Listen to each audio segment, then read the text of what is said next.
अरे नास मिटे कंकाल मेरी पत्नी को कहाँ उठा कर ले गया। हाय रे, अब मैं क्या करूं। सीमा, सीमा, तुम कहाँ हो? अरे कमबख्तो, ये तुम्हारी वजह से हुआ है। तुम दोनों ने ही मेरी पत्नी को इस कंकाल के हवाले कर दिया। अरे अंगूठी चाहिए थी तो बोल देते, मेरी पत्नी को उस कंकाल को क्यों सौंप दिया? गोपी भाई, मुझे माफ कर दो। मैं तो तुम्हारे घर आया था वह कंकाल की अंगूठी मांगने, लेकिन तुमने और तुम्हारी पत्नी ने मुझे धक्के मारकर घर से निकाल दिया था। अगर मैं उस कंकाल को उसकी अंगूठी वापस नहीं करता तो वह मुझे मार डालता। मेरे पास कोई रास्ता नहीं था। मुझे क्या पता था वह नास मिटा कंकाल तुम्हारी बीवी को ही उठाकर ले जाएगा। देख राजू, अगर मेरी पत्नी मुझे वापस नहीं मिली तो मैं तेरी पत्नी को भी इस कुएं में फेंक दूंगा। अरे भाई, ऐसा मत कहो। हम कुछ तरकीब लड़ाते हैं। चलो हम भी उस कंकाल के पीछे पीछे इस कुएं में चलते हैं। फिर वह दोनों भी उस कुएं में उतर जाते हैं। कुएं में उतर के वह देखते हैं कि वहाँ एक गुफा बनी होती है। अरे गोपी भाई, वह देखो, यहाँ तो एक गुफा भी है। मुझे लगता है वह कंकाल भाभी को इसी गुफा में लेकर गया है। चलो इसके अंदर चलते हैं। फिर वह दोनों उस गुफा में घुस जाते हैं। थोड़ी दूर चलने पर उन्हें सीमा दिखाई देती है। कंकाल ने उसे रस्सियों से बांध रखा होता है और खुद पास में ही आराम कर रहा होता है। अरे भाभी, आप ठीक तो है ना? इस कंकाल ने आपको कोई नुकसान तो नहीं पहुंचाया ना? अरे नास मिटे, तूने और तेरी बीवी ने ही मुझे इस कंकाल को सौंपा था ना। एक बार मुझे यहाँ से आजाद होने दे, फिर देख मैं तेरा क्या हश्र करती हूँ। अरे भाभी, ज्यादा शोर मत मचाओ। उस शैतान की नींद खुल गई तो हम सबकी शामत आ जाएगी। फिर गोपी सीमा को आजाद करवाता है और वह तीनों चुपके से कुएं से बाहर निकल जाते हैं और वापस अपने गांव की तरफ भाग जाते हैं। फिर उनके वहां से जाते ही उस कंकाल की नींद खुल जाती है और सीमा को वहां ना पाकर वह बहुत गुस्से में आ जाता है।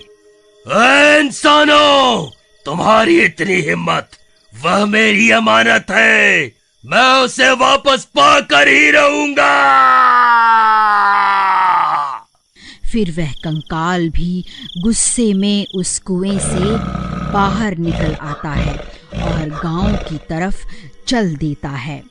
फिर गांव पहुंचकर वह अपनी अंगूठी की तलाश करनी शुरू कर देता है। सब गांव वाले उस कंकाल को गांव में देखकर चौंक जाते हैं। अरे मर गए रे! अब ये हड्डियों का ढांचा कहाँ से आ गया? हे भगवान, ये सब क्या हो रहा है? अब ये नई मुसीबत कहाँ से आ गई? अरे भागो रे! अरे भागो, भागो रे, भागो! ऐ मूर्ख इंसानों, मुझे मेरी अमानत वापस कर दो, नहीं तो मैं किसी को नहीं छोड़ूंगा।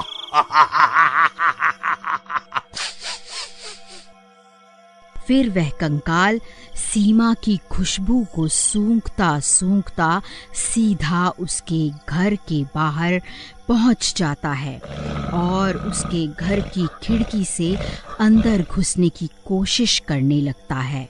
पूरे गांव में चीख पुकार मच जाती है। इतना शोर शराबा सुनकर गोपी की नींद खुल जाती है। अरे मर गया रे! ये कमबख्त कंकाल तो हमारा पीछा करता करता यहाँ आ गया। अरे भगवान, जल्दी उठो!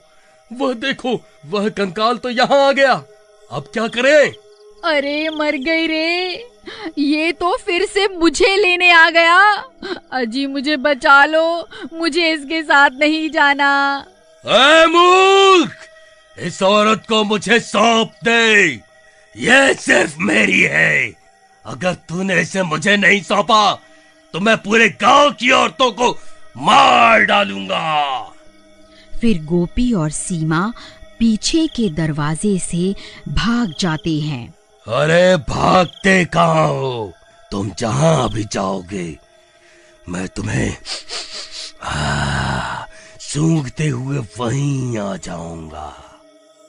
फिर वह दोनों भागते भागते राजू के घर पहुंच जाते हैं। राजू भाई, अनर्थ हो गया। वो कमबख्त कंकाल तो हमारा पीछा करते करते हमारे घर तक पहुंच गया है। वह सीमा के पीछे हाथ धोकर पड़ गया है। अब क्या करें? तभी वह कंकाल सीमा को सूंघता सूंघता राजू के घर भी पहुंच जाता है और उसके घर का दरवाजा जोर जोर से पीटने लगता है। अजी, ये कंकाल तो यहाँ भी आ गया। अजी, ये सब सीमा भाभी की वजह से हो रहा है। वह सीमा के लिए ही यहाँ आया है। मैं तो कहती हूँ इसे उस कंकाल को सौंप दो, तभी हमारी जान बचेगी। अरे भाइयों, वह देखो, वह कंकाल तो राजू का दरवाजा तोड़ रहा है। चलो, हमें इनकी मदद करनी होगी, नहीं तो वह उन्हें मार देगा। फिर कुछ गांव वाले हाथों में मशाल लेकर उस कंकाल को मारने के लिए दौड़ पड़ते हैं और वहां पहुंचकर उस कंकाल को आग के हवाले कर देते हैं।